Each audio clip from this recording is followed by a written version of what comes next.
BBC Radio Suffolk. Matt Porter's here from Matt Porter Web Design at Innovation Martlesham on Adastral Park is where you find him. Good morning. Good morning. Lots of people will be buying lots of gadgets in the run-up to Christmas. Before you start talking about the mobile phone that you've brought in today, I just wanted to mention to you about these hoverboards that you talked about on the show a few weeks ago now, wasn't it? With the warning to be very, very careful where you buy them from. And, that's right. It's been hitting the national headlines with them bursting into flames, some of them anyway. Well, I think I said on the show when we were talking about them, I said that these there's a high likelihood that many of these, especially the ones that you're buying cheaper, just be careful where you buy them from. They're made in copycat factories overseas, and the safety they might put a CE, the safety marking on it, but that doesn't kind of mean anything really. So you need to get them from a reputable source. I did do a piece actually on my blog about it over the weekend. Gadgetman.org.uk. Yeah. Gadgetman.org.uk. So just be careful if you are buying gadgets in the run-up to Christmas, because we wouldn't want a Christmas disaster. I think the same thing happens every year, doesn't it? There's always something, isn't there? There's something grey market products appear, and people are desperate to please their children and such, and they generally think that they're getting a bargain by buying it cheap in a pub or something like that, but that's not really the case. No, could end up costing you an awful lot. So, mobile phone today, and a Motorola, which is a name that used to be very, very popular in the phone business, but has sort of drifted away over the years. Yes, this is the Motorola G3, which is lower end, not quite budget, but just sort of upper budget level. Motorola have got a kind of checkered history because they were the inventors, really, of the mobile phone. I used to sell them. Back when there were car phones and things, it would be Motorola or nothing really.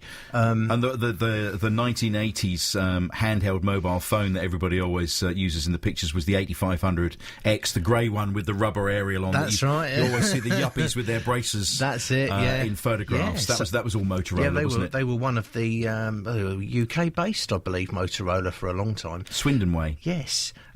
But when Motorola Mobility, so the mobile arm of Motorola, was bought by Google a few years ago for a large amount of money, and they held on to it for a little while, and they have now sold it to Lenovo. So Lenovo, who people might see laptops made by them, they now own Motorola Mobility. The quality is excellent. Good looking phones as well. They're really high quality, and what these are is they use a thing called Motorola Maker, so you can go onto their website and you can actually choose the colour scheme for the phone and order it that way. So you can order the back colour. There's where the camera flash button is there in the middle of the back of the phone. You can change that colour as well. You can have I think there's the edge you can change. So there's a whole plethora of options that you can select in order to make it your own, really, so personalise it, which is called Moto Maker. So that's one of the sort of selling points of this, really. But it's got an excellent screen. I think it's a 5-inch screen, which is slightly larger than normal. I think it's 720 HD, so if you know about TVs, it's sort of lower HD, but it's still very high quality. And it comes with what's called stock Android.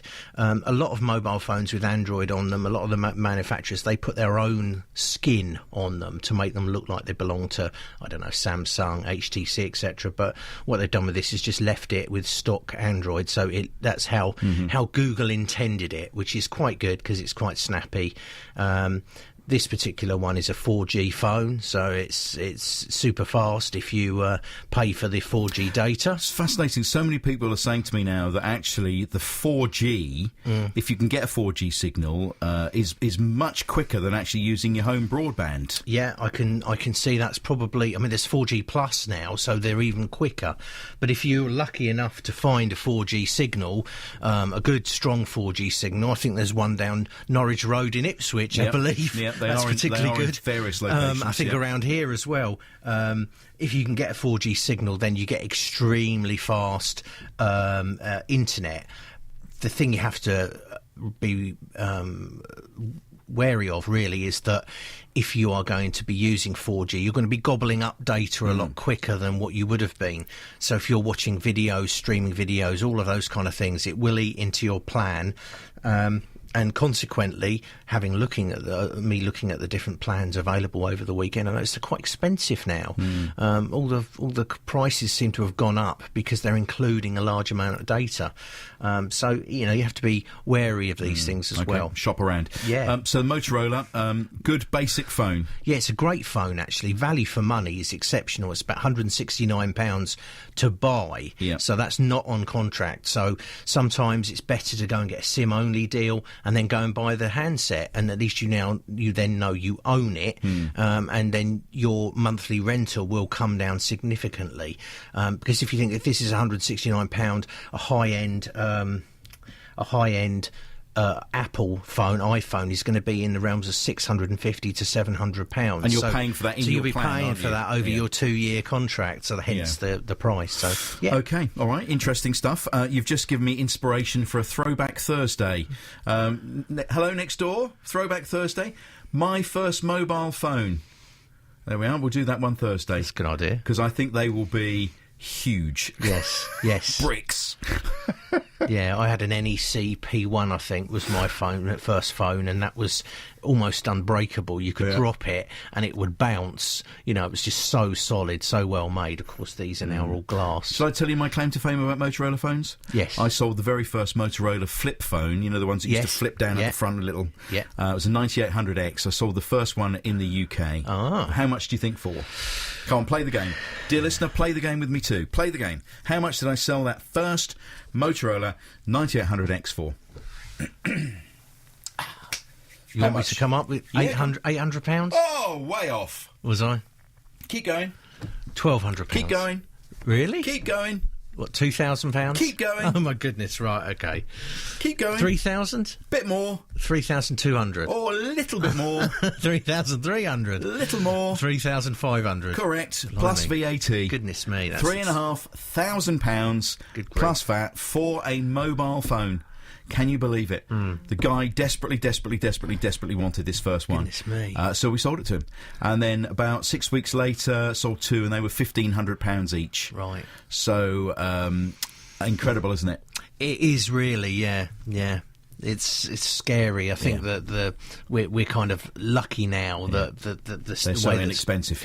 Well, plus he took out handset insurance. Get in there. What a salesman. Excellent. What well a done. salesman. Well done, Mark. Matt, thank you very much. Thank you. From Matt Porter Web Design, based at Innovation Martlesham at Adastral Park. For more details of the Motorola and other gadgets, particularly the hoverboards, I'd urge you to read that as well. thegadgetman.org.uk.